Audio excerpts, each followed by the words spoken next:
हा सत्संग संत रामपालजी महाराजांचा असून मराठी भाषिक भक्त समाजास सहज समजावे म्हणून हिंदी भाषेतून मराठी भाषेत रूपांतरित करण्यात आलेले आहे.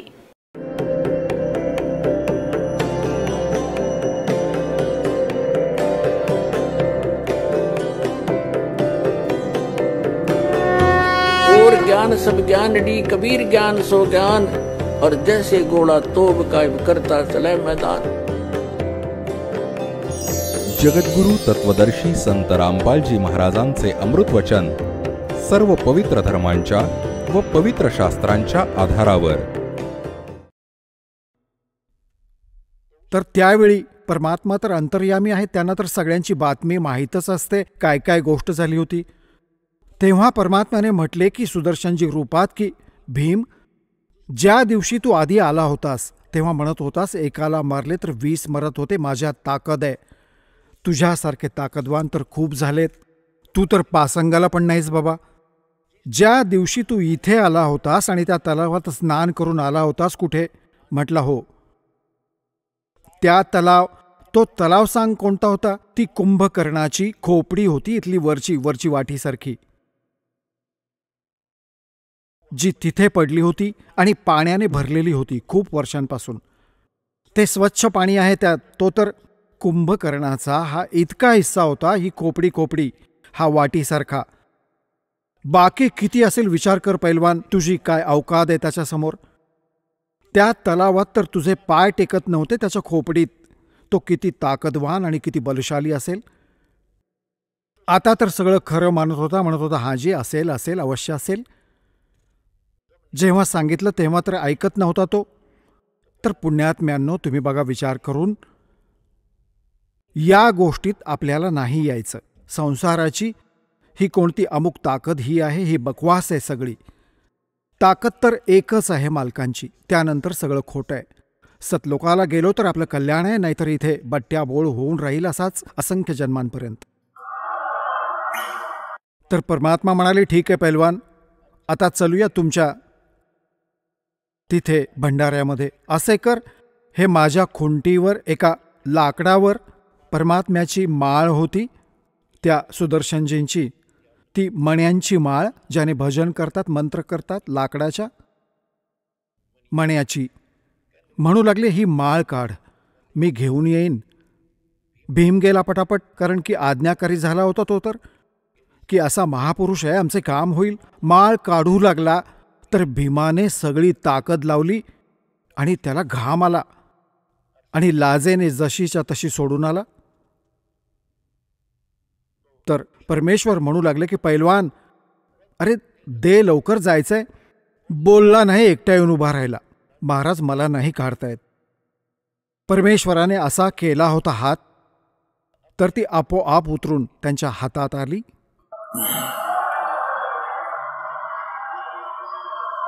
आता पुण्यात्म्यांनो, संत चमत्कार नाही करत, त्यांच्याकडून आपोआप होतात.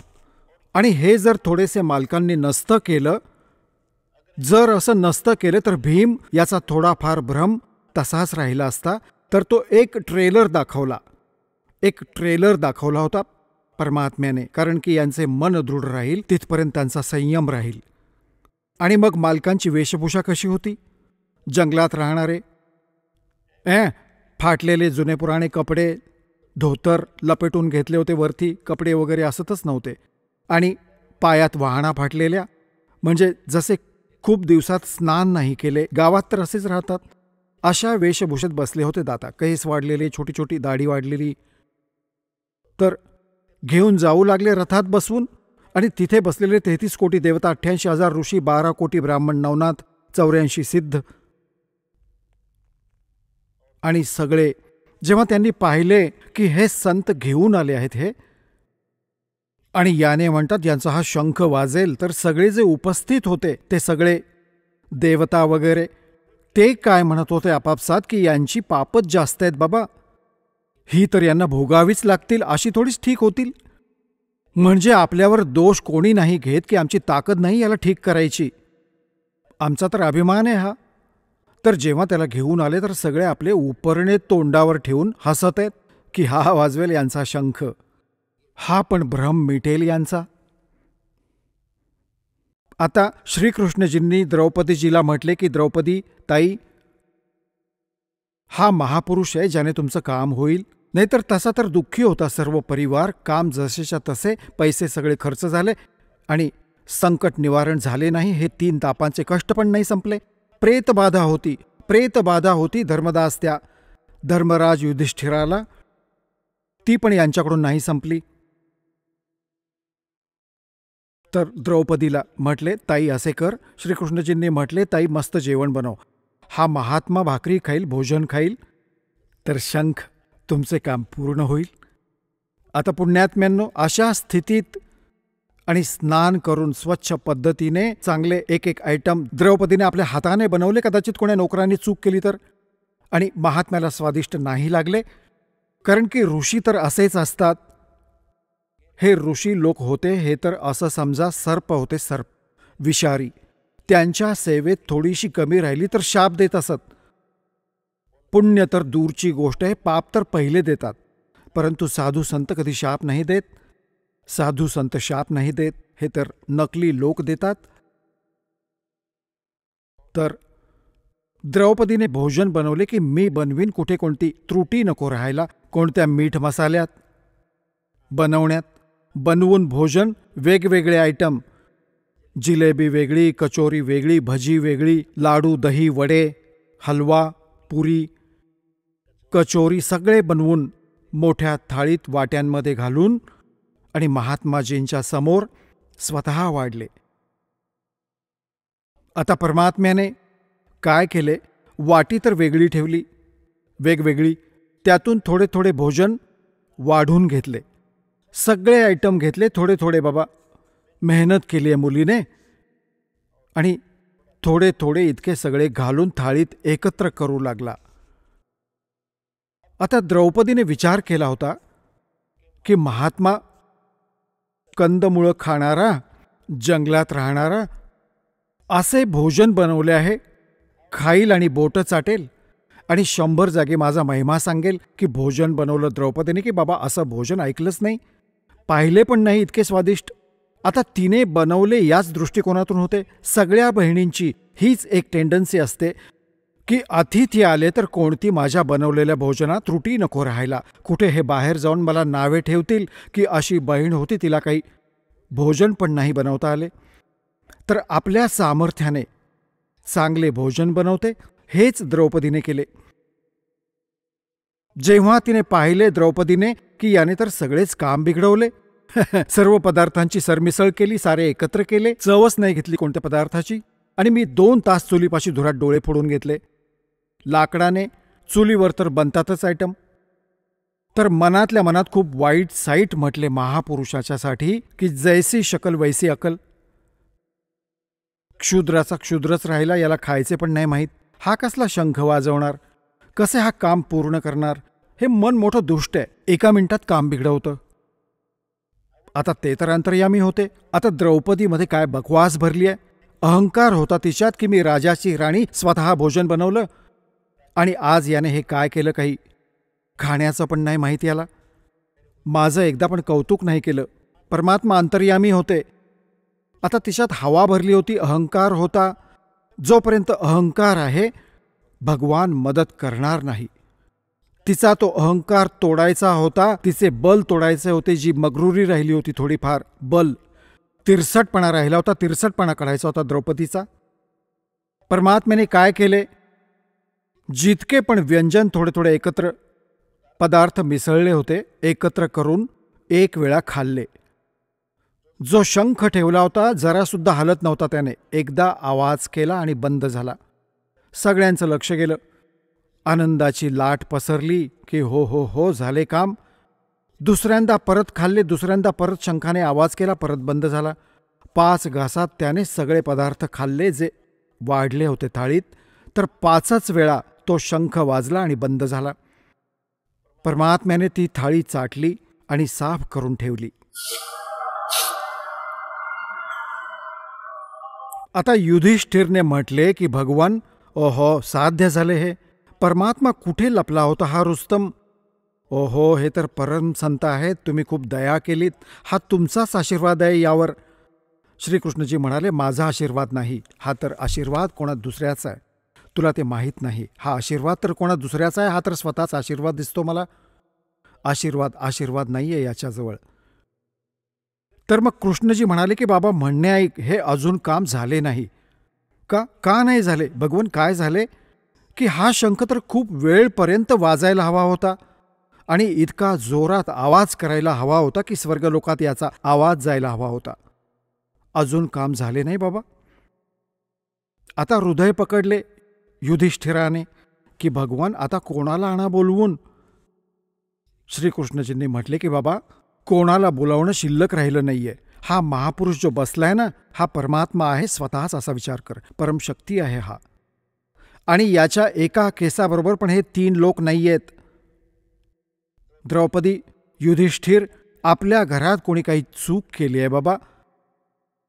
पुण्यात्म्यांनो बघा, सतलोक आश्रम, बरवाला जिल्हा, हिसार, हरियाणात सगळे भक्त येतात आणि सगळ्यांना एकसारखा आशीर्वाद, एकसारखा मंत्र सगळ्यांना दिला जातो.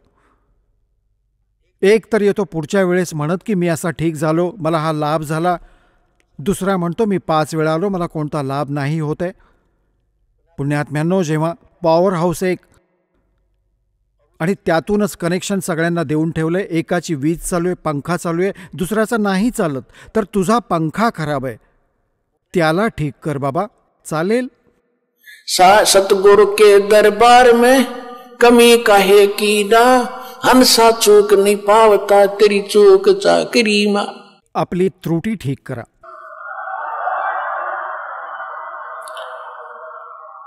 आपली चूक ठीक करा.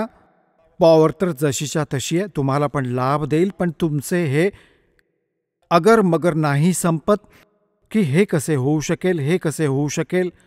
म्हणजे खूप दिवसांनी सेट होईल, ज्या दिवशी इथे सेट होईल आणि Kabir is God, nothing else. मग बघा खेळ दात्याचे.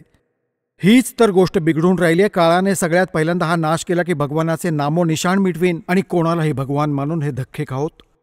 आता दासासाठी सगळ्यात मोठी समस्या आहे की मी भगवानाला भगवान सिद्धच करू, हजारो प्रमाण द्यावेत, तेव्हा जाऊन डोक्यात सेट होते खरोखरच कबीर इज गॉड. आणि जोपर्यंत हा विश्वास नाही होणार, तो लाभ नाही मिळणार.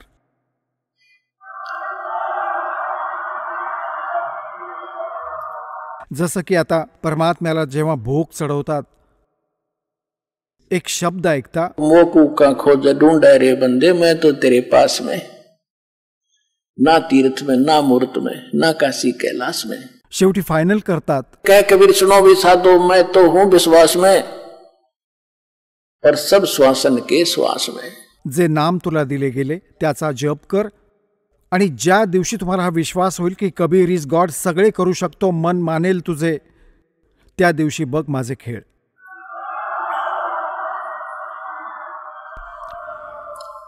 तर द्रौपदीच्या मनातला दोष काढायचा होता. श्रीकृष्णजींनी म्हटले की हे भगवान आहेत स्वतः आणि कोणती आपल्या घरात त्रुटी आहे, ज्या कारणाने लाईट नाही आली, पॉवर नाही आली, चमकली 2 वेळा, 5 वेळा चमकली आणि ही बंद झाली. तेव्हा श्रीकृष्णजींना माहीत होते की द्रौपदी खूप कौतुकाची भूकेली आहे, अहंकार आहे हिच्यात थोडासा. द्रौपदीला बोलवून म्हटले की ताई खरे सांग, हा संत जेव्हा हा महात्मा भाकरी खात होता, तू याच्याबद्दल काय विचार केलास? कृष्णजी पण बघत होते, द्रौपदी पण बघत होती, असे करत होती, कधी असे करत होती. बसल्या बसल्या समजले होते की आता काम बिघडवतंय ही. तर त्याने विचारले की खरे काय ते सांग, तू काय मनात विचार केलास या महापुरुषाच्याबद्दल? या महापुरुषाशिवाय तुमचं काम नाही होणार. तू याला काय एक सुपच समजली आहेस का? याला तू वाल्मिक समजत आहेस? त्याच्या एका केसाबरोबर पण 3 लोक नाही आहेत, इतकी ताकद आहे या महापुरुषामध्ये. द्रौपदीला म्हटले खरे सांग. द्रौपदीला म्हटले श्रीकृष्णजींनी की खरे सांग. म्हटले हो खरे सांगते. मी कोणत्या नोकराची मदत नाही घेतली सेविकेची भोजन बनवण्यासाठी. स्वतःच्या हाताने भोजन बनवलं असा विचार केला होता. असं भोजन खायला देईन, महात्मा गुण गातील माझे जाऊन आणि बोटे चाटत राहतील. जेव्हा यांनी सारे एकत्र केलं, खिचडी बनवली, मला खूप दुःख झालं. आणि हे शब्द म्हणाले की हा राहिला क्षुद्रचा क्षुद्र, याला खायचं माहीत नाही ना प्यायचं माहीत. आणि हा कसला शंख वाजवेल, कसं कार्य सिद्ध करेल. श्रीकृष्णजींनी म्हटलं, तुम्ही तर एक पाप अजून जमवलं संतांच्याबद्दल चुकीचा विचार करून. संत तर कशाही प्रकारे राहू दे, कसेही करू दे, तुम्ही बकवास करायची जरूरत नाहीये. जर तुम्हीच इतके चांगले असते तर याला बोलवायला मी काय मूर्ख आहे का? तू हा विचार केला असतास थोडाफार. हे काय आहेत, कोण आहेत हे तर मी पण व्यवस्थित नाही जाणत, पण काम होईल यांच्याकडून. तेव्हा द्रौपदीला म्हटले की तू याचे चरण धू, हे धुळीबरोबर याचे पाय पी, चरणामृत पी, जेणेकरून तुझी अक्कल ठिकाण्यावर येईल, तुझे पाप कमी होईल, अहंकार मिटेल, तेव्हा जाऊन काम होईल. द्रौपदीने त्याच वेळी परातीत पाणी घातले, एक तांब्या आणला, परमात्म्याचे पाय धुतले कबीरजींचे, सुदर्शनजींचे. सुदर्शन रूपात मालक बसले होते. तो शिष्य तर सैरसपाटा करायला निघून गेला होता. आता धुवून ते पाय जेव्हा द्रौपदीने घालून ग्लासात 2 घोट प्यायले आणि म्हटले श्रीकृष्णजींनी की अर्धे मला पण दे ताई, या महापुरुषाचे चरणामृत काय माहीत कधी नशिबात असेल. अर्धे श्रीकृष्णजींनी प्यायले, अर्धे द्रौपदीने प्यायले. त्याच वेळी शंख वाजला आणि स्वर्गापर्यंत त्याचा आवाज गेला.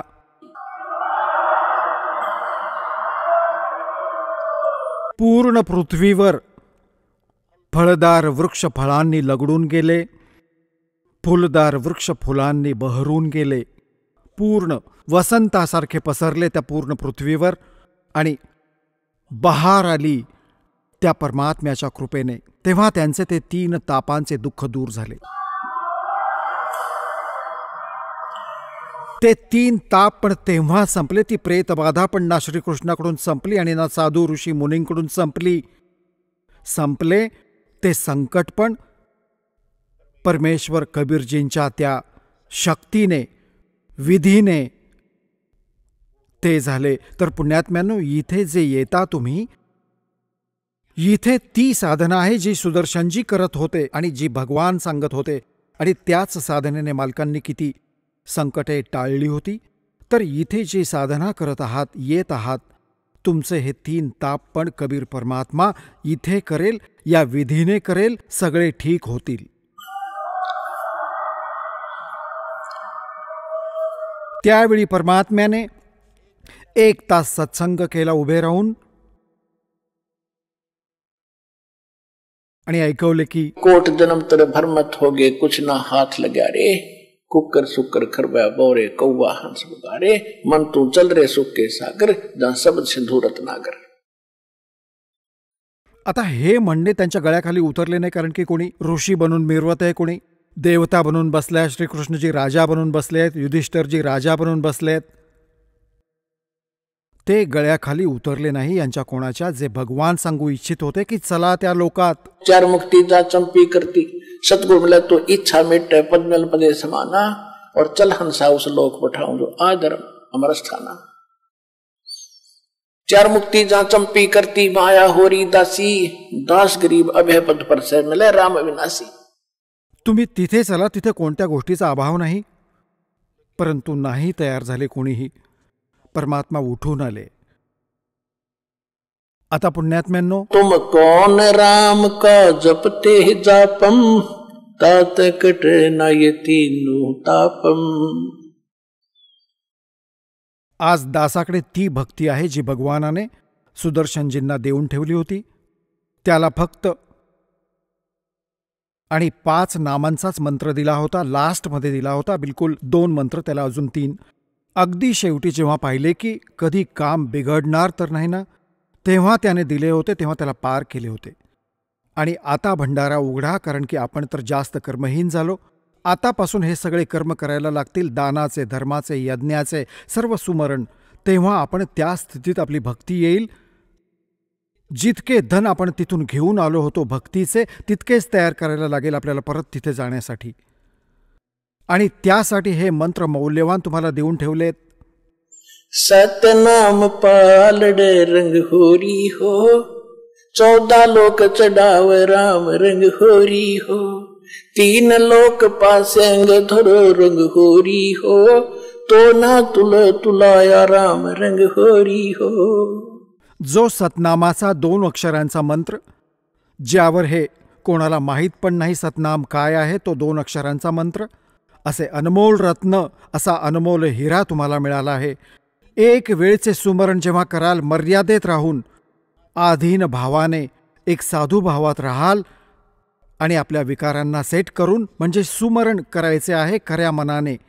कसे करायचे आहे की जशी सुरत आणि निरत आणि मनपवन हे चारहीच्या चारी एकदा लागोत सुमरणावर. जसे श्वास बाहेर सोडता तुम्ही एक मंत्र सोडता. ज्यांना सतनाम प्राप्त आहे, आत घेताना दुसरा घेता, तर हा कंप्लीट मंत्र एक झाला बस. हे सतनामाचे सुमरण एक झाले. आणि याला कसे करायचं आहे, बाहेर काय सोडत आहोत त्या शब्दावर सुरत ठेवा. हा आहे शब्द सुरत अभ्यास. आणि हे काय करतात नकली, कान बंद करून आत ऐका जे वाजत आहे. आत तर वाजतच राहील, त्याने काय लाभ होईल आपल्याला. जसे गव्हर्नर हाऊसमध्ये रेसिडेन्समध्ये आपोआप मंद मधुर धून पूर्वी वाजवत असत काही काळ, आणि आजकाल तर एक ऑटोमॅटिक सिस्टीम लावली, ती मंद मधुर धून आपोआप वाजत राहते. तर त्या धूनला ऐकेल कोणी बाहेर उभा राहून गल्लीत, त्याला काय मिळणार ऐकणाऱ्याला? त्याला तर कोणी असा माणूस भेटू दे जो गव्हर्नरला भेटवेल आणि त्याच्याकडून लाभ मिळवून देईल. तर हे ऐकण्याने कोणता लाभ नाही. हे आहे सुरत आणि शब्द अभ्यास. कसा? जो शब्द म्हणजे मंत्र तुम्हाला दिला आहे, जेव्हा त्याचे बाहेर उच्चारण करता तेव्हा त्याचे श्वासाद्वारे थोडे थोडे उच्चारण जाणवू लागते. माहीत पडते बाहेर कोणता म्हटला, तर त्यावर लक्ष ठेवा की मी कोणता मंत्र बाहेर सोडत आहे. त्यावर लक्ष राहू दे शेवटपर्यंत.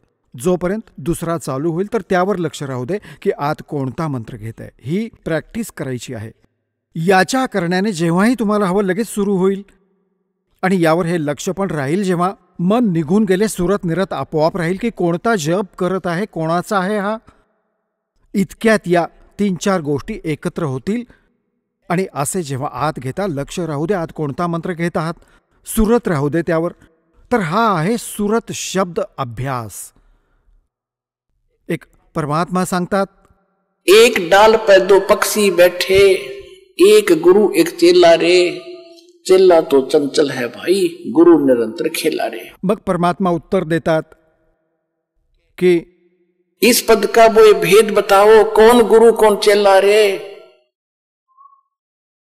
आणि स्वतःच उत्तर देत आहेत. कह कबीर सुनो भाई साधो, शब्द गुरु चित चेला रे, शब्द गुरु चित चेला रे. स्वतःच उत्तर देत आहेत की कोण आहे गुरु, कोण आहे शिष्य. एक डाल पे 2 पक्षी बैठे, एक गुरु एक चेला रे. म्हणजे या शरीराच्या आत आत्मा पण आहे, मन पण आहे. आणि इथे सांगतात की जेव्हा गुरुजींनी तुम्हाला मंत्र दिला तर या मनाला यावर लावून ठेवा, चित्त या शब्दावर. तेव्हा त्या गुरुच्या द्वारे दिला गेलेला तुझा जो मंत्र आहे तो या मनाचा गुरु बनव. शब्द गुरु चित चेला रे. जे नाम गुरुजींनी दिले त्यावेळी फक्त तेच लक्ष राहू दे. तो कोणता मंत्र मी जप करत आहे आणि मन त्याला जोडा. तर हा आहे सुरत शब्द अभ्यास. हा एक वेळा तुम्ही मंत्र अशा प्रकारे केलात, खूप मोठा नाहीये समजवण्यासाठी, इतका विस्तार लागत आहे. फक्त इतकंच आहे, श्वास बाहेर सोडला, कोणता मंत्र जप करत आहे बस. आत कोणता घेत आहे आपण लक्ष गेले तर सुरत निरत आपोआप आली यावर.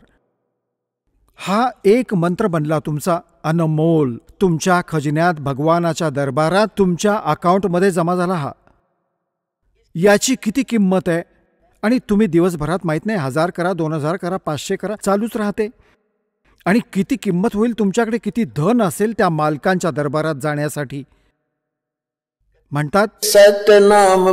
तसे वाणीमध्ये गरीबदासजींनी स्पष्ट नाम लिहिले आहे. मी तर तसे यासाठी कोड वर्डमध्ये सांगत होतो की काही वेळा अनोळखी व्यक्ती येतात आणि ऐकतात. ऐकल्यानेही कोणता लाभ नाही होणार, विधीने काम होईल आणि दासाकडून घेतल्यानंतर याचं काम होईल. गरीबदासजींनी लिहिलंय, ओम सोहम पालड रंग होरी हो. मी त्याला सतनाम म्हणतो कोड वर्ड अजून बनवण्यासाठी. गरीबदासजींनी सरळ लिहिलंय, ओम सोहम पालड रंग होरी हो. 14 लोक चढ़ावे राम रंग होरी हो. 3 लोक पासंग धर रंग होरी हो. तो ना तुले तुलाया राम रंग होरी हो. पृथ्वीलोक, स्वर्गलोक आणि पाताळलोक या तिन्हींची किंमत ठेवा एका बाजूला. यांची तर गिणती पण नाहीये. 3 लोक यांची तर गिणतीच नाहीये. ही किती किंमत आहे. जसे एका छोट्याशा स्टेटचा कोणी मंत्री बनतो, हे इतका फुगून जातो, माहीत नाही काय मिळवलं. मुख्यमंत्री बनला आणि 5 वर्षांनंतर तोंड वेंगाडून परत बसेल, गुडघ्यात डोकं घालून. राजे लोक पण झाले होते, पूर्ण पृथ्वीचे शासक होऊन शेवटी गाढव बनले आणि इथेच सोडून निघून गेले. ते आणि स्वर्गाचा इंद्र असतो, स्वर्गाचा राजा, तो पण गाढव बनतो आपली वेळ पूर्ण करून. परमात्मा म्हणतात, हे तर आमच्या सौद्यामध्ये नाहीये, ज्याला तुम्ही मोठा महिमा मानता. राजा बनला, मंत्री बनला, मुख्यमंत्री बनला, हे तर मुले खेळतात खेळण्याशी. ज्या दिवशी तुम्हाला हे ज्ञान होईल त्या खऱ्या भगवानाचे आणि खऱ्या स्थानाचे आणि त्या सुखाचे.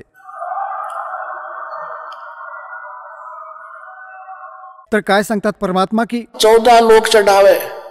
विष्णूचा लोक, शिवजींचा लोक, विष्णूजींचा लोक, शंकरजींचा लोक, दुर्गाचा लोक, धर्मराजाचा लोक, ब्रह्मलोकात तिथे जे काळाचे स्थान आहे आणि हे 88,000 खेडी, त्यात हे गोलोक वगैरे हे 14 लोक बनतात.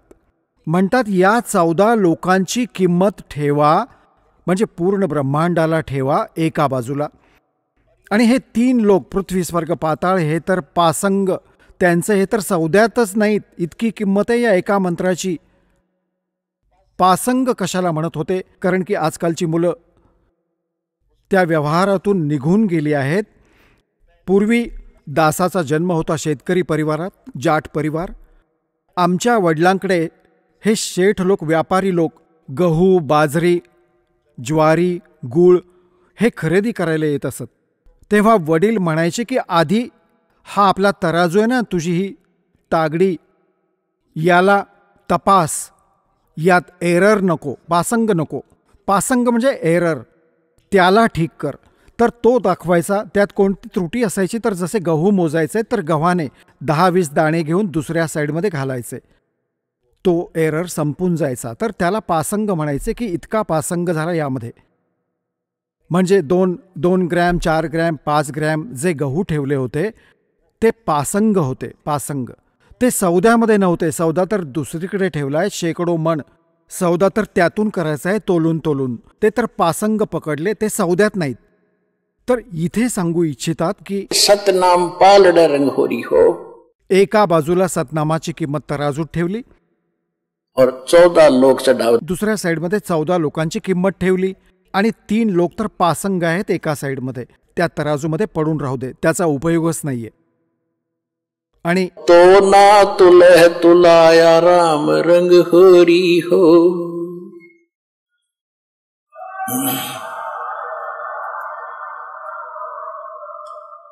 तर सांगायचे तात्पर्य हे आहे की तुम्ही एक सुमरण या दासाकडून प्राप्त करून सतनामाचे केले, तुम्ही इतके धनी व्हाल. तुमचे इतके धन, अध्यात्म धन तुमचे जमा झाले. कबीरा सब जग निर्धना, धनवंता ना कोई. धनवंता सो जानियो, जिस पर राम नाम धन हो. हे आहे राम नाम. राम नाम जप कर थर होई, ओहम सोहम मंत्र दोई. हे आहे रामाचे नाम. राम नाम म्हणजे भगवानाचा खरा मंत्र, त्याला राम नाम म्हणतात. राम राम राम राम हा मंत्र नाहीये. आपण सतनाम सतसाहेब सतसाहेब म्हणतो, हा सतसाहेब मंत्र नाहीये. हे तर आठवण करून देतात त्या खऱ्या साहेबाची, आणि हा आहे तो मंत्र. घिसादास साहेबजी सांगतात, ओहम सोहम जप ले भाई, राम नाम की यही कमाई। तर गरीबदासजी म्हणतात,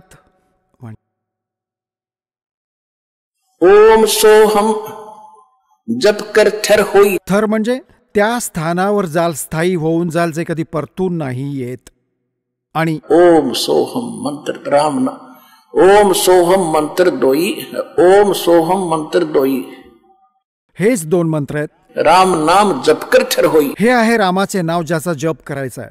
हा विधी त्या तत्वदर्शी संताकडे आणि त्याला घेऊनच जप केला जाईल. त्या विधीने तेव्हाच याचे पुण्य मिळते. इतकी किंमत तेव्हा मिळते त्याची. तर सांगायचा भाव तुम्हाला हा दास सांगू इच्छितो की तुम्हाला सतलोकात जायचे आहे आणि त्यासाठी खरी भक्ती, खरे मंत्र खऱ्या सद्गुरूकडूनच घेऊन तुम्हाला भक्ती करायची आहे. मग मर्यादेत राहायचे आहे. आता काही भक्त असा नका विचार करू की सारनाम पण मिळाले, सर्व काही झाले, आपलं झालं काम. नाही. कबीर साहेब म्हणतात, पक्की खेती देख कर गर भाइयों मत किसाने, अब हूँ झोले बहुत हैं भाई घर आले तब जाने. हे किसान, शेतात तयार पिकांना बघून पिकांवर अभिमान नको करूस. अजून काम झाले नाही. नाही माहीत कधी गारा पडतील, आग लागेल, कोणी चोरून नेईल चोर. म्हणतात तुझ्या घरी येईल तेव्हा संतोष प्रकट कर. तर अशा प्रकारे नाम पण मिळाले, सतनाम पण मिळाले, सारनाम पण मिळाले आणि मग अभिमान झाला. चोरून नेले तुमचे, तिथे वीज पडली, गारा पडल्या तुमच्या, म्हणजे इथून दूर गेले मन. मग तुमच्याकडे काही नाही राहणार. म्हणजे धन तर तुमचे राहील, परंतु ते काम राहिले. सतलोक नाही जाऊ शकत, घरी नाही जाऊ शकत. मग तुमच्याबरोबर काय वाईट होईल? पुंजी तुमची आणि मालक काळ असेल. हे पूर्ण विश्वात म्हणजे 4ही युगात हे स्थान आहे, ही वेळ आहे ज्यावेळी तुम्ही चार्ज होता शास्त्र अनुकूल भक्ती साधनेने. 4थ्या युगाचा हा प्राईम टाईम आहे. मधली पिढी जेव्हा 5505 कलियुग संपते तेव्हा स्टार्ट होते आणि हे हजारो वर्षांपर्यंत चालेल. यात जो विधिवत भक्ती करून मर्यादेत राहून शेवटच्या श्वासापर्यंत आणि शरीर भक्ती करून निघून गेले ते निघून गेले, ते निघून गेले. मग जे राहिले बकवास करून काही कारणांनी अभिमानाने सोडून गेले, नाही आले, सगळी बकवास, तर त्यांच्याकडे पुंजी जशीच्या तशी राहिली पण पार नाही झाले. मग तुम्ही काळाच्या अधीन झालात. त्यातूनच जे ब्रह्मा विष्णू महेश बनून बसलेत हे तेच अज्ञानी आत्मे होते जे त्यावेळी चुकले, भक्ती पण करून राहिले जसेच्या तसे. आता यांच्याबरोबर काय होईल? ब्रह्मा मरेल. ब्रह्माजींच्या मृत्यूनंतर ते तर वेगळ्या योनीत जातील, कुत्रा गाढव डुक्कर बनतील. दुसरा ब्रह्मा ते चार्ज्ड पहिलेवाल्यांचा स्टॉक ठेवतो, हा काळ इथल्या स्वर्गात ठेवलेला आहे. त्यांच्यापासून ब्रह्मा निर्माण करेल, आपल्या पत्नीपासून, त्याचे नाव ब्रह्मा ठेवतो. जीव आत्मा दुसरा असतो. मग विष्णू मरेल 7 ब्रह्माच्या मृत्यूनंतर. हा विष्णू गाढव बनेल, दुसरा पुण्यात्मा तुमच्यातूनच विष्णू बनवेल. मग 7 विष्णूजींच्या मृत्यूनंतर शंकरांचा मृत्यू होईल, त्यानंतर नवा शंकर याच पुण्यात्म्यांच्या पुण्यांनी तिथे बनवेल आणि या पुण्यात्म्यांना स्वर्गात राजा बनवून, ब्रह्मा विष्णू महेश देवता बनवून सत्यानाश करेल, सगळी पुंजी लुटेल, तुम्हाला कंगाल करेल आणि आपटेल पृथ्वीवर. परमात्मा ही आठवण करून देऊ इच्छितात. हा दास तुम्हाला हे सांगू इच्छितो की फाऊल पॉइंट पण लक्षात ठेवा. केवळ साधनेच्या बरोबर ही मर्यादा पण ठेवा. जैसे माता गर्भ को रखे यत्न बनाए, ठेस लगे तो छन्न हुए तेरी ऐसे भक्ती नसावे. जसं कोणी बहीण गर्भवती राहते तर किती चिंता असते तिला की माझा हिरा, माझं बाळ, भगवानाने दया केली आहे, कुठे खराब नको व्हायला, यासाठी किती सावधानता बाळगते. वर खाली पाय नको पडायला, अशी कोणती वस्तू नको खायला की माझा गर्भ खराब होईल. असेच कधी झोपल्यावर पण रात्री कूस बदलते तेव्हा पण विचार करते, हे भगवान, दचकून एकदम उठते, कुठे माझ्या बाळावर दाब तर नाही आला. तर अशी सावधानता जी आई बाळगते तर तो हिरा प्राप्त करते, ते बाळ प्राप्त करते. तर अशा प्रकारे तुम्हाला वचनाच्या शक्तीने तुमच्यात हिरा बनणे सुरू झाले आहे. हा भक्तीचा लाल, आणि तुम्हाला इतकी सावधानता बाळगून याला सफल करायचंय. जैसे माता गर्भ को रखे यत्न बनाए, ठेस लगे तो छन्न होवे, तेरी ऐसे भक्ति नसावे. तर या प्रकारे तुम्ही या ज्ञानाला समजायचंय. आणि जसे परमात्मा म्हणतात किती दयाळू आहेत, की जे भक्त राहिले आहेत त्यांना ज्ञान तर ऐकवतो हा दास राहून राहून, अशा तुमच्याबरोबर चुका होतील, धोके होतील. वरती जोपर्यंत तुम्ही गुरुच्या बरोबर राहाल तोपर्यंत तर दास तुम्हाला बरोबर घेऊन जाईल सतलोकात. परमात्मा येईल दासाच्या रूपात, जोपर्यंत ज्याचे कनेक्शन बरोबर आहे. आणि मग तुमच्याबरोबर धोका करेल काळ, ज्याचे कनेक्शन इथून तुटेल त्याच्याकडे पण या दासाच्या नावाच्या रूपात काळ येईल आणि त्याला उठवून आपल्या शिबिरात घेऊन जाईल. तिथे धोका होईल त्याच्याबरोबर. त्यासाठी काय की तुमचे कनेक्शन इथे राहिले पाहिजे अंतिम श्वासापर्यंत. आणि त्याची एक पद्धत सांगून ठेवली आहे तुम्हाला, आणि लक्षात ठेवा अशावेळी. परंतु त्यावेळी तर तुम्ही पार होणार नाही, कारण की तुम्ही इथून डिस्कनेक्ट होऊन त्याच्या शिबिरात असाल. जसे समुद्री जहाज आहे या दासाच्या शरणात, जे दासाकडून उपदेश घेऊन कबीरजींच्या शरणात आले, तर तुम्ही समुद्री जहाजात बसले आहात. आता पूर्ण विश्वात सगळा काळ भरलाय आणि यावर आहे एक हे जहाज समुद्री. यातून जो खाली उतरला तो तर बुडेलच बुडेल. जहाजातून खाली उतरला तर जल आहे, बुडवणारच आहे. तर इथून जो गेला तो बुडला, तो नाही मग वाचू शकत. यासाठी तुम्ही ही सावधानता बाळगायची आहे की इथून आपण बाहेर गेलो तर सगळी कामे बिघडणार आहेत, तर मग नाही बाहेर पडणार. जोपर्यंत तुम्ही इथे आहात तर ती गोष्ट परिणाम करणार नाही. तुम्ही तर पार होतच आहात, जहाजात बसलात, निघून जाल बाहेर भवसागरातून. तर ज्यावेळी तुम्ही इथून जाल, तुम्ही तर कनेक्टेड आहात, तर योग्य रस्त्याने जाऊन त्रिकुटीवर पोहोचाल. त्रिकुटीवर जाऊन मग 3 रस्ते बनतात. त्याच त्रिकुटीवर काळाचा पण पूर्ण दिखावा आहे, तो पण धोका देतो, अशा रूपात उभा राहतो. हा मुद्दा लक्षात ठेवा. तिथे त्यावेळी तुम्ही सतनामाचे सुमरण सुरू करा. सारनाम पण तुमच्याजवळ असेल तर सारनामाचे ते एकत्रच होते, ते तर तिन्ही मंत्र एकत्र चालतात. त्यावेळी सुमरण जरूर करा. गुरुजींच्या चरणांवर दंडवत प्रणाम करताना तिथे जाऊन तुम्ही बघाल दासाच्या रूपात भगवान भेटतील, कबीरजी, परमेश्वरजी. आणि तिथे जाताच दंडवत सगळे करतातच. तर दंडवत करताना एक सुमरण अवश्य केले पाहिजे. तुम्ही जेव्हा पण सुमरण करता एक सुमरण अवश्य करा सतनामाचे. 10 सेकंदामध्ये होते. आणि मग उठाल तर बघाल ॲज इट इज आहेत तर गुरुजी आहेत, आणि नाही तर मग तुम्हाला दिसेल, इतरांना नाही दिसणार ज्यांनी सुमरण केले आहे. तर त्याचे जेव्हा मग रूप बघाल तो काळ असेल दासाच्या रूपात, तर त्याचा चेहरा बदललेला असेल. तर तुम्ही तुमचे सावधान होऊ शकता तिथे पण. परंतु तिथे काम नाही होणार तुमचे. शिल्लक काही नसेल तो तर पकडून घेऊनच जाईल, कारण की इथून जे कनेक्शन तुटेल ते मग पुढे काम नाही करणार. तर यासाठी तुम्हाला सावधान राहायला सांगत आहे. तर मग काळ काय करेल, तो वाईट रूपात दासाच्या रूपात धर्मराजाकडे घेऊन जाईल. अकाउंट करा जसे ओरिजिनलचे असते, आणि तिथे करून गडबड की विष्णू लोकात चल. कारण की तुम्ही जो पहिल्या मंत्रात जप करता, 7 मंत्रातील 5 नामे याच देवतांची आहेत. गणेशजींचा, ब्रह्मा सावित्रीजींचा, विष्णू लक्ष्मीजींचा, आणि शिव आणि पार्वतीजींचा, दुर्गाजींचा. ही 5ही नामे तुमच्याकडे आहेत. आता जी कमाई तुम्ही करत आहात ती तर डिपॉझिट होईल, तुमच्या बँकमध्ये आहे. अध्यात्म बँक एक खाली आहे, एक कॉपी वरती आहे, तिथे जातो फॅक्स. जेव्हा इथून जाल तेव्हा तुम्हाला ब्रह्माजींच्या लोकात पाठवले की पहिले तिथे जा. तिथे पुंजी संपवाल या मंत्राची. काहीतरी इथे प्रयोगात येते, त्यातली तुमचे सांसारिक सुख तुम्हाला यातून दिली जातात. शिल्लक राहिलेली तुम्ही तिथे जाल, तिथे खाल. जेव्हा तिथे संपेल, ब्रह्माची पुंजी संपली, तिथे देवता बनून राहाल. त्यानंतर तुम्हाला विष्णूजींच्या लोकात पाठवले जाईल. विष्णूजींची जेव्हा पुंजी जपाची तुमची संपेल त्या मंत्राची, त्यानंतर तुम्ही शिवजींच्या लोकात जाल. शिवजींचा मंत्र पण तुम्हाला दिला जातो. तो संपला की मग तुम्ही ब्रह्मलोकात जाल. तिथे जो सतनामाचा जो आपण जप करतो ओम मंत्राचा, त्याची पुंजी ब्रह्मलोकात खाल. जेव्हा तिथे संपेल,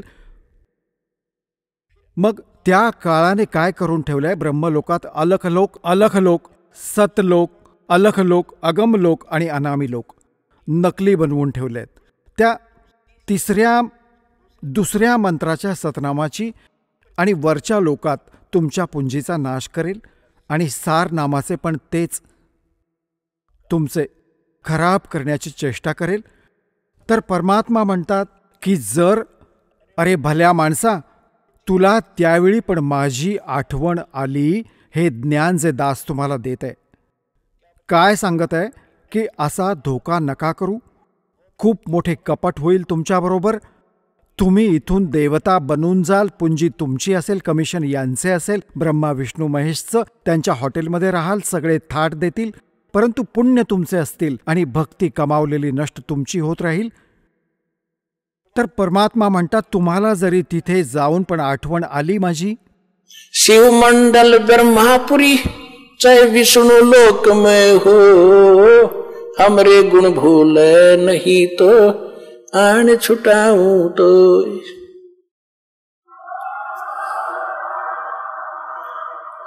जरी चूक झाली आणि इथून गुरुद्रोही बनून नाही गेला, दोन प्रकारचे असतात विमुख गुरुजींपासून. एक तर असतो गुरुद्रोही बनतो, इथून जाऊन निंदा करणे, माझ्याबद्दल वाईट बोलणे, अशी बकवास करणे, तो तर झाला गुरुद्रोही. एक तसेच सोडून देतो निष्काळजीपणामुळे, कोणाच्या म्हणण्यात येऊन चल दारू पिऊ प्यायला लागला, तो गुरुद्रोही नाही झाला. त्याला सांभाळले जाईल, गुरुद्रोहीला नाही सांभाळले जाणार. आणि त्याला सांभाळले पण तेव्हा जाईल जेव्हा तो तिथे जाईल ब्रह्मा विष्णू महेशच्या लोकात. आता काय करतो हा काळ, जेव्हा हे परमात्मा सांगतात जर तुम्ही तिथे गेलात विष्णूच्या लोकात, शिवजीच्या लोकात, तुम्हाला तिथे गोष्ट लक्षात आली की गुरुजी तर असे म्हणायचे की आपल्याला तर सदलोकात जायचंय, इथे आलेली व्यक्ती तर परत जन्ममरण लोकात असतात, आपली पुंजी नष्ट होते. म्हणतात तिथे पण जर तू तळमळशील, मला आठवशील, तिथून पण सोडून आणीन. शिवमंडल ब्रह्मापुरी चाहे विष्णु लोक में हो, हमरे गुण भूले नहीं तो आन छुटाऊं तो.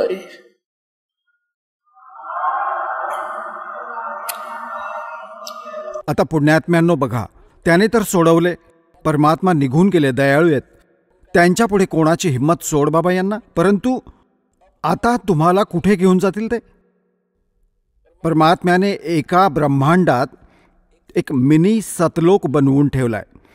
जसे प्रत्येक देशात एक राजभवन, राजदूत भवन असते, अशी मालकांनी एक जागा बनवून ठेवली आहे जिथे स्वतः राहतात. तो मिनी सतलोक आहे. त्यांना जे असे आहेत, हाका मारली, हात जोडले, रडले, त्यांना परमात्मा तिथे ठेवतात. कुठे? त्या मिनी सतलोकात. तिथे त्यांची पुंजी संपत नाही, तिथे भगवानाच्या दरबारातून सगळे मिळते. जसे इथे आलात, इथे पुण्यात्म्यांनो तुम्हाला पण माहिती आहे तुम्ही किती दान करता आणि किती टक्के भक्त इथे दान करत आहेत, आणि 80% बिचारे फक्त भाड्यापुरतेच आणतात आणि बाकी सगळे इथे भोजन खातात, त्यांचा काही खर्चच नाही होत. तर अशाच प्रकारे हा तर एक मिनी सतलोक, ती एक तशीच रिहर्सल, ते वास्तव भगवानाचे स्थान आहे. परंतु आहेत ते म्हणजे इथे या लोकात जो मिनी सतलोक वास्तव तिथे आहे, आणि वास्तविक सतलोक तर तो वेगळा आहे, तर तिथे त्यांचा खर्च होत नाही. आणि आता ते कसे दयाळू आहेत, त्यांना स्टॉक ठेवतील. आणि आता दुसऱ्यांदा जसे सतयुग गेले, त्रेता गेले, द्वापार गेले, यामध्ये त्यांना सोडणं सुरू करतील. जसं 600 वर्षांपूर्वी 64 लाखांना सोडलं होतं भगवानाने, 64 लाख. आणि परमात्मा आले, त्यांना चार्ज करून गेले की उलटे कराल तर इथेच पडून राहाल पृथ्वीवर, आणि ती पुंजी तुमच्याबरोबर आहे. परंतु जी पुंजी तुमची होती ती वेगळी ठेवली दात्याने, आणि आपल्याकडून येऊन परत चार्ज करून गेले. तर तुमचे मनुष्य जीवन चालतच येत आहे. हे सगळ्यात पहिले इथे जे येत आहे ते 64 लाख येतील फर्स्ट, जे पहिले राहिले होते. एक कथा ऐकवतो कितीतरी वेळा तुम्हाला, आज वेळ नाही राहिला ते परत ऐकू. परमात्म्याने एक परीक्षा केली होती. 600 वर्षांपूर्वी मालक आले होते कबीरजी, धाणक रूप, विणकर रूपात. आणि त्यावेळी ना कोणी ज्ञान ऐकणारा होता, ना कोणी कबीर साहेबांना भगवान मानत होता. आशीर्वाद देत होते, लाखो लोक सुखी झाले होते, आणि 64 लाख शिष्य बनले होते त्या धाणक विणकराचे.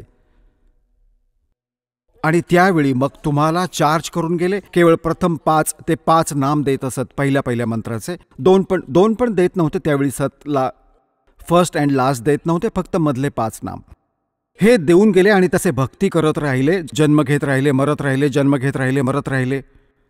तुमच्यात भक्तीची आवड पण बनून राहिली. आणि आज परत तुम्ही आलात भगवानाकडे. म्हणजे यावेळी मोक्ष होईल असा.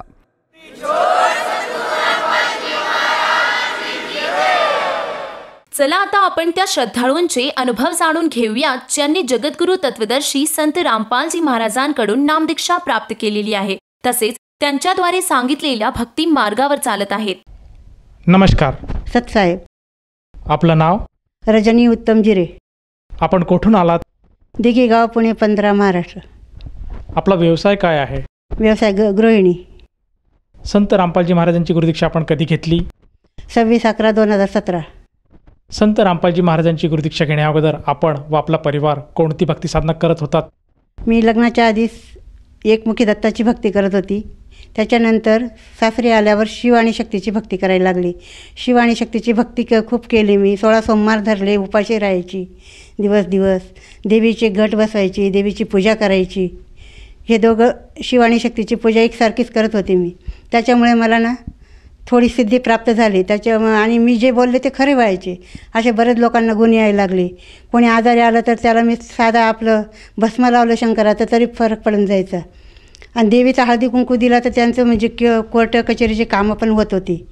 असे म्हणजे बरेच मोठे असाध्य रोगसुद्धा बरे व्हायला लागलेत. पण त्याच्यानंतर संत आसारामजी बापूंची मी दीक्षा घेतली. आसारामजी बापूंची दीक्षा घेतल्यामुळे काय झालं, मला जी सिद्धी दिसत होती ती पण बंद झाली आणि आसारामजी बापूंच्या मार्गावर चालायला लागले. तर जे लोक माझ्याकडे येत होते ते लोक यायचे बंद झाले. म्हणजे आणि माझी तब्येत पण खूप बिघडायला लागली. माझे हातपाय दुखायला लागलेत, गुडघे दुखत होते, किडनी माझी एकदम छोटी होऊन गेली होती. डॉक्टरांनी सांगितलं किडनी तुमची लहान होत चालली, आता काय करायचं. गोळ्या औषधं घेत होतो आम्ही. माझं पहिलं 84 सालामध्ये माझं किडनी स्टोनचं मोठं ऑपरेशन झालं होतं. त्याच्यानंतर गर्भाशयाचं ऑपरेशन झालं. असे बरेच ऑपरेशन माझे झाले. 4-5 ऑपरेशन झाले. नाकाचं झालं, कानाचं झालं, परंतु मला काही फरक पडतच नव्हता. मग एक दिवशी आम्ही असंच आमच्या मिस्टरांना पण पॅरालिस झाला 2016मध्ये. आसारामजी बापूंची दीक्षा त्यावेळेस चालूच होती, मंत्रशक्ती चालूच होती, मग आमचा आजार चालूच होते. मी खूप परेशान झाली. नंतर मग मी आमच्या मिस्टरांना पॅरालिस झाला 2016मध्ये. मग ते 1 वर्ष असेच निघून गेले. औषधं गोळ्या करून दवाखाने करत होतो आम्ही. जवळजवळ 5-6 लाख रुपये आमच्या दवाखान्यात गेले. जसं तुम्ही सांगत आहात की पूर्वीपासूनच आपण भक्ती मार्गात होतात. लग्नापूर्वी आपण एकमुखी दत्ताची भक्ती साधना करत होतात आणि लग्नानंतर आपण शिव आणि शक्तीची साधना करत होतात. यातून आपल्याला बऱ्याचशा सिद्धी प्राप्त होत होत्या. परंतु जी काही आपण भक्तीची कमाई केली ती काही दिवसातच लुप्त झाली आणि आपल्याला बऱ्याचशा रोगांनी ग्रस्त केलं आणि आपल्याला व आपल्या परिवाराला त्यापासून दुःख भोगायला मिळत होतं. मग मला असं विचारायचं आहे की संत रामपालजी महाराज यांचा जो मार्ग आहे हा आपल्याला कसा कळाला आणि आपण त्यांच्या शरणात कसे आलात? एक दिवशी रात्री 10 वाजता मी रामपालजी महाराजांचे ईश्वर चॅनलवर सत्संग ऐकत होते. ते 1 दिवस ऐकलं, 2 दिवस ऐकलं, असे मी कंप्लीट 3 महिने सत्संग ऐकत होते. ते चालू होते नंबर. मग मी त्या नंबरवर SMS केला. तर मी ज्ञानगंगा पुस्तक मागवलं. ज्ञानगंगा पुस्तक द्यायला एक भगतजी आमच्या घरी आले. मग त्या भगतजींना मी विचारलं की दीक्षा कुठे मिळते. मग त्यांनी आम्हाला वाकडेवाडीचा पत्ता दिला. मग वाकडेवाडीला आम्ही 2 जण गेलो आणि दीक्षा घेतली. जसं तुम्ही सांगत आहात की संत रामपालजी महाराजांचं जे सत्संग आहे हे आपण TV चॅनलच्या माध्यमातून बघत होतात. जवळजवळ 3 महिने आपण त्यांच्या सत्संगाचं श्रवण केलं आणि त्यातनं आपल्याला असं जाणवलं की आपण सुद्धा संत रामपालजी महाराजांची सद्भक्ती घ्यायला हवी. असं जेव्हा आपल्याला भासलं तेव्हा आपण वाकडेवाडी येथे जाऊन संत रामपालजी महाराजांची नामदीक्षा घेतली. तर मला असं विचारायचं आहे की जेव्हा आपण संत रामपालजी महाराजांची नामदीक्षा घेतली आणि त्यांच्या सद्भक्तीला आपण लागलात, त्यानंतर आपल्याला व आपल्या परिवाराला काय काय लाभ प्राप्त झालेत? एवढे लाभ झाले, सांगायला गेलं तर रात्र पुरायचे नाही की दिवस पुरायचं नाही. खूप लाभ झाले. पण त्याच्यातले मी 2-3 अनुभव सांगते तुम्हाला. एक वेळेस आमचे मिस्टरांना तर पॅरालिस झालं होतं, मी सांगितलेलं पहिले. तर ते पाण्याच्या टाकीमध्ये पडले. पण इतकं ओरडत होते, आम्हाला ऐकायला येत नव्हतं. पण ते नंतर थोड्या वेळाने बघतो ते पाण्यावर तरंगत होते. 2-3 माणसांनी मिळून आम्ही त्यांना वरती काढलं आणि त्यांनी सांगितलं की माझे हात पाय आहेत ना गुरुजींच्या हातावर होते. म्हटलं कोण गुरुजी? म्हणजे संत रामपालजी महाराज, त्यांच्या हातावर माझे पाय होते आणि त्यांनी मला वरती ठेवलं म्हणे तरंगत. कारण आम्ही त्या दिवशी टाकीमध्ये नेमकंच एक टँकर ओतला होता, फुल टाकी भरलेली होती पाण्याने आणि त्यातल्या पाण्यात ते न बुडता त्यांना पोहता पण येत नव्हतं. एक हात एक पाय त्यांचा गेलेला होता, ते काहीच काम करू शकत नव्हती. तशा परिस्थितीत ते एकदम सुरक्षित राहिले, त्यांना काही झालेलं नव्हतं. या व्यतिरिक्त आपल्याला आणखीन काही अनुभवायला मिळाला का? हो, एक औरंगाबादला मी चालले होते आणि रिझर्वेशन करून मी पहिल्या सीटावर येऊन बसली. तर सीटावर येऊन बसताच एक बाबा माझ्या मागे आले. ते म्हणतात मला हे सीट तुझं पाहिजे. मी म्हटलं तुम्हाला ही सीट मी का देऊ, मागं सीट मोकळं आहे, तुम्ही बसा तिथं, गाडी पूर्ण खाली आहे. ते म्हणतात नाही मला हेच सीट पाहिजे बाई, तू उठ इथून.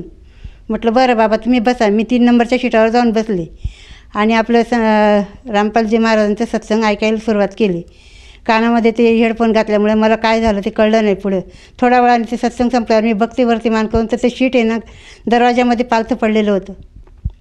तर मी शेजारच्या लोकांना विचारलं, म्हटलं काय झालं? ते म्हणते अपघात झाला होता गाडीला. म्हणलं कसला अपघात? मग ती गाय पुढे आली होती, ड्रायव्हरने जोरात ब्रेक मारला, त्यामुळे एकमेकावर लोक आदळली, सीटं 2 तुटलीत म्हणतात. पुढचं सीट पण हे तुटलेलं आहे. मी म्हटलं इथे एक बाबा बसले होते, ते कुठे गेलेत? म्हणजे कोण बाबा? इथं कोणीच बाबा नव्हता, आम्हाला कोणी दिसलं नाही म्हणे, तुम्हीच फक्त 3 नंबरच्या सीटावर बसल्या होत्या. मग मी मनातल्या मनात परमात्म्याचा आभार मानले. संत कबीर साहेब म्हटलं रामपालजी महाराजांनी मला वाचवलं. आणि एक अनुभव असा होता, आमच्या दिघीला पाण्याची खूप टंचाई आहे. तर 3 वाजता पाणी यायचं, 3-3:30ला. तर एक दिवशी मी म्हटलं मी पाण्याला काय उठत नाही आज, मी झोपणार आहे. तर आमचे मिस्टर म्हटलं नाही उठ, पाणी आलं तू बघ. मी म्हटलं अहो माझे लई पाय दुखतात. म्हणजे कसे काय? अहो म्हटलं मी ना वरती त्या याच्यावर पालखीमध्ये बसून माझे पाय खूप दुखतात. म्हणलं कसली पालखी? अहो म्हटलं मी वरती गेली होती. म्हणे कुठं? म्हटलं अहो ते वरती ना एक नाग होता, त्या गाडीला त्या नागाच्या पाठीवर एक पालखी होती आणि त्या पालखीत मी बसली होती. म्हटलं नाग? कसला नाग? म्हटलं 5 फण्याचा नाग होता म्हटलं बसलेला आणि त्याने मला घेऊन गेला म्हटलं वरती. म्हणे कुठं नेलं तुला? म्हटलं अहो पहिल्या सुरुवातीला ना मी एका दरवाजाजवळ गेले. म्हटलं तिथं काचेचं मोठं असं अंड्या आकाराचं हे होतं. म्हटलं तिथं 3 देव बसलेले होते. म्हटलं त्यांचे ते गप्पा मारत होते. म्हटलं मला होकारच दिला नाही त्यांनी. मी आवाज देते त्यांना, ते पण माझं ऐकू गेलं नाही त्यांना. आणि त्याच्यानंतर पुढे गेले म्हटलं चालत. पुढे गेले तर एक ठिकाणी मला ना 1 ग्लास पाणी दिलं म्हटलं प्यायला कोणीतरी. दरवाजा उघडला पण तिथं पण मी थांबली नाही. त्याच्या पुढे मला त्या नागाने नेलं तर एक बंद दरवाजाजवळ नेऊन सोडलं म्हटलं. तर त्या ठिकाणी ते भयानक मला ते जे रूप दिसलं म्हटलं ते मी त्या रूपाला घाबरली आणि त्या नागाला म्हटलं मला जिथून आणलं तिथं मला सोडून ये माझ्या घरी, इथं कशाला आणलं तू मला? तर नाग म्हटला हे दरवाजा तुला उघडायचा आहे. म्हटलं कशाने उघडायचा? हा दरवाजाची चाबी तुझ्याकडे पण नाही माझ्याकडे बी नाही म्हणे. ही चाबी संत परमात्मा जे आहेत रामपालजी महाराज पृथ्वीवर आले त्यांच्याकडेच चाबी तुला भेटणार आणि तेच तुला चाबी देतील, तेव्हा तू इथं येशील म्हटली. आणि लगेच माझे डोळे उघडले. तर आमच्या माने कोणतं तू पाणी सोड म्हटलं नाही माझा लई पाय दुखतो. तर मी अक्षरशः बघितलं तर माझा एक गुडघा हिरवागार झालेला होता. अक्षरशः ते पालखीचं जे लागून मला दांडी लागलेली होती. तर मग मी डॉक्टरला दाखवलं. डॉक्टर म्हणला हे मार लागलेला आहे म्हणजे घासून झालेलं आहे पायाला आणि असं पिंपळाच्या पानासारखं त्याचा आकार झाला होता. गुडघा माझा पूर्ण हिरवा झाला होता. मी म्हटलं ते पालखीवर बसून कसं काय? म्हणलं मला ते पालखीचा दांडा खूप लागत होता म्हटलं. मग मी एक भगतजीला पण अनुभव सांगितला. ते म्हणजे परमात्माची कृपा झाली तुमच्यावर, तुम्ही 7 लोकांपर्यंत नाही गेल्या, परत आल्या म्हणे वापस. एवढं ऐकून मला ते जरा परत मी परमात्म्याचे आभार मानले आणि असे वेळोवेळी चमत्कार होत राहिले परमात्म्याचे. ज्यावेळेस आपण आठवण केली ना त्यावेळेस परमात्मा हजर असतात. एक दिवशी ना आमच्या घरी स्वयंपाकच कोणी केला नव्हता आणि मी कुठून तरी आले. मला खूप भूक लागली होती, म्हणजे मुलीकडे पण नाही आणि इकडे बी नाही. आता मी म्हटलं मी कधी स्वयंपाक करणार, मला लई कंटाळा आला, मी आता करत नाही. तेवढ्यामध्ये ना एक माझी मानलेली मुलगी आहे, मोठा डबाच भरून घेऊन आली. मग ते तुला जे खाऊ वाटलं घे तुझा डबा. आम्ही सगळ्यांनी ते डबा खाल्ला पण ते डबा संपला नाही जेवणाचा.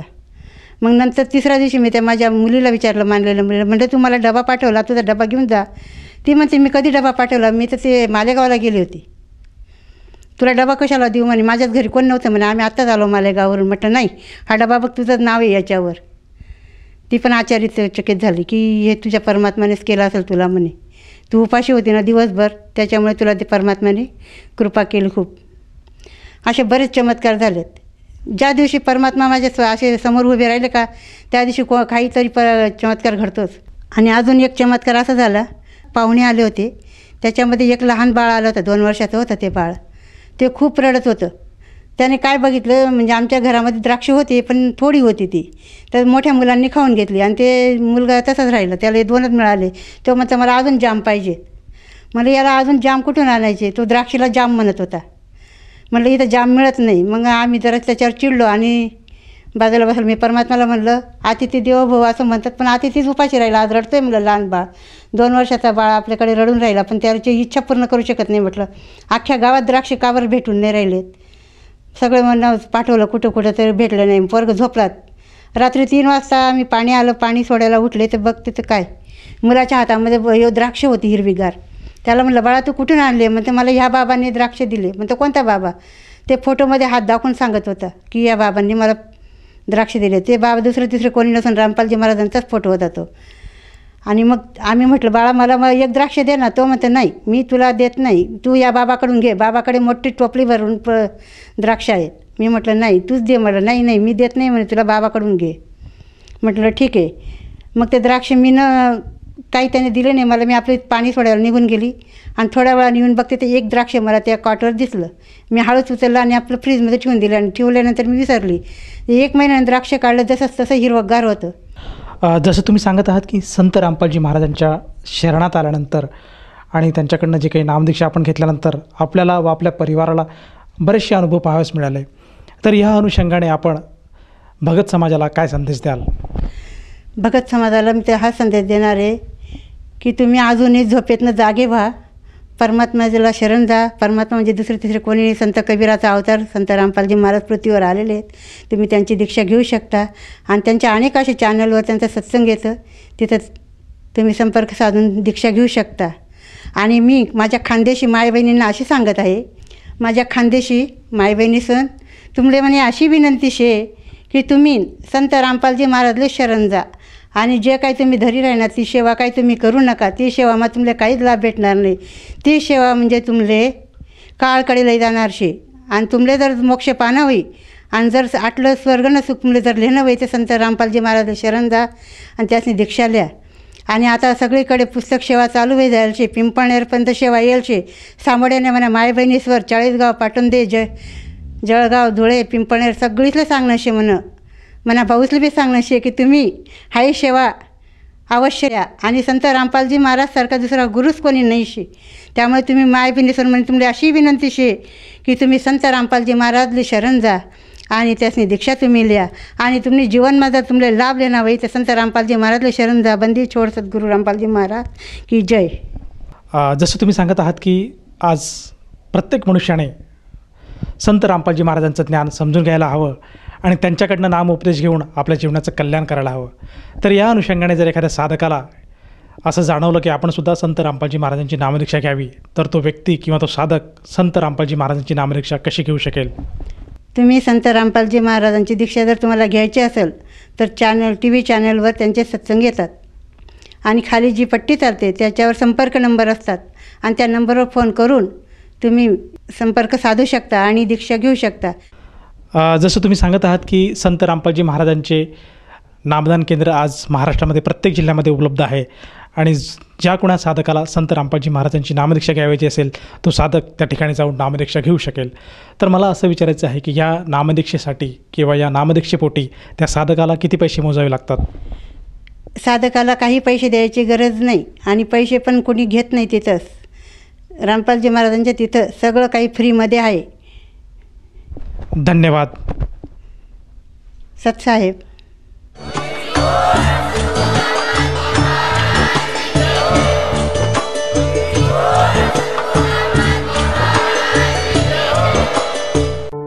आपण ऐकत होता जगद्गुरु तत्वदर्शी संत रामपालजी महाराजांचे मंगल प्रवचन. निशुल्क नामदीक्षा प्राप्त करण्यासाठी आणि अधिक माहितीसाठी संपर्क करा 7030303951 7030303952. आमची वेबसाईट आहे www.jagadgururampalji.org. सर्व पवित्र धर्मांच्या पवित्र शास्त्रांवर आधारित प्रमाणित अनमोल पुस्तक ज्ञानगंगा किंवा जगण्याचा मार्ग यापैकी कोणतेही एक पुस्तक निशुल्क मागविण्यासाठी आम्हाला आपले पूर्ण नाव, पूर्ण पत्ता, पिनकोड सहित आणि फोन नंबर लिहून 7030303951 7030303952 या नंबरावर SMS करू शकता किंवा आम्हाला 7030303950 या नंबरावर WhatsApp देखील करू शकता.